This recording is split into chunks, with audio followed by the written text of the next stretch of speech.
Hey guys, welcome back to our channel. இன்றைக்கி நம்ம channel அதை பற்றி பார்க்க போகிறோம்னா, சிஎஸ்கே அணி ஒரு ஐபிஎல் 2025 வந்து பார்த்திங்கன்னா மாபெரும் தோல்விகளை சந்தித்து வந்துட்டுருக்காங்க. அந்த வகையில் பார்த்திங்கன்னா சிஎஸ்கே அணி பிளே ஆஃப் செல்றதுக்கான வாய்ப்புகள் இன்னும் இருக்கா? ஐபிஎல் 2025 கோப்பையை வெல்வதற்கான வாய்ப்பு எந்த அளவுக்கு இருக்குது? இதுலேருந்து பிளே ஆஃப்ஸ் போகணும்னா எந்த மாதிரி ப்ளே பண்ணணும் அப்படிங்கிறத பற்றிலாம் இந்த வீடியோ டீட்டெயிலாக பார்க்கலாம். நம்ம சேனல் ஃபஸ்ட் டைம் வரைக்கும் மறக்காம சப்ஸ்கிரைப் பண்ணிக்க, கூட பெல் ஐக்கானே ப்ரெஸ் பண்ணிக்கங்க.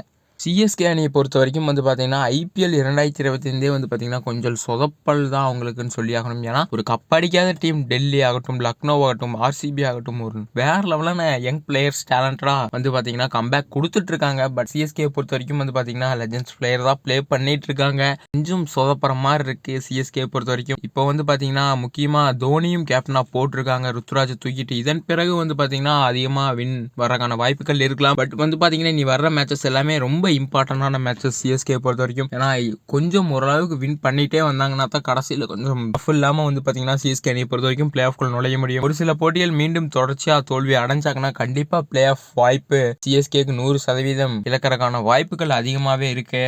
முக்கியமாக சிஎஸ்கே அணியை பொறுத்த வரைக்கும் பார்த்தீங்கன்னா பேட்டிங் லைனப் ரொம்ப மோசமாக இருக்குங்க. இந்த அளவுக்கு இந்த இயர் ஐபிஎல் 2025 10 டீம் நம்ம கம்பேர் பண்ணி பார்க்குறப்ப பார்த்தீங்கன்னா சிஎஸ்கேவோட பேட்டிங் லைனப் தான் ரொம்ப மோசமாக இருக்குது. ஏன்னா எல்லா மேட்சஸுமே கன்சிஸ்டன்சியாக பார்த்தீங்கன்னா தொடர்ச்சியாக ஒரு மேட்சஸ் கூட பெர்ஃபெக்டாக இல்லை அவங்களோட பேட்டிங் லைனப். அதனால் கண்டிப்பாக சிஎஸ்கே பொறுத்த வரைக்கும் பேட்டிங் லைனப் இம்ப்ரூவ் பண்ணிக்கிட்டே இருக்கணும். ஒரு புது பிளேயர்ஸ்க்கு வாய்ப்பு கொடுக்கணும். மீண்டும் மீண்டும் அதே ரோலில் இறக்கி விட்டாங்கன்னா ஒன்றுமே பண்ண முடியாது. ஒரு ஒன் டவுன் இறங்குறது அந்த மாதிரி எல்லாமே மாற்றி விடணும். ஆர்டர் வைஸ் பார்த்தீங்கன்னா பேட்டிங் லைனப்பே மாற்றணும். அந்த மாதிரி ஒரு புது ட்ரைஸ் கொடுக்கணும். எல்லா டீம் பேட்டிங் கோச்சுமே அந்த மாதிரி தான் பண்ணிட்டு இருக்காங்க. அந்த மாதிரி புது புது பிளான்ஸ் ஐடியாஸ்லாம் கொண்டு வந்தாங்கன்னா தான் சிஎஸ்கே பொறுத்த வரைக்கும் கண்டிப்பாக ஐபிஎல் 2025 பிளே ஆஃப்குள்ள செல்றதுக்கான வாய்ப்புகள் பார்த்தீங்கன்னா உருவாகும். அது வரைக்கும் பார்த்தீங்கன்னா சிஎஸ்கே பொறுத்த வரைக்கும் கொஞ்சம் கடினம் தான். இருந்தாலும் அடுத்தடுத்த போட்டிகள் எப்படி பிளே பண்ண போறாங்க, எந்த மாதிரிலாம் இருக்க போகுது அப்படிங்கிறத பொறுத்து பார்ப்போம். அது வரைக்கும் ஸ்டே டியூன்டு கைஸ்.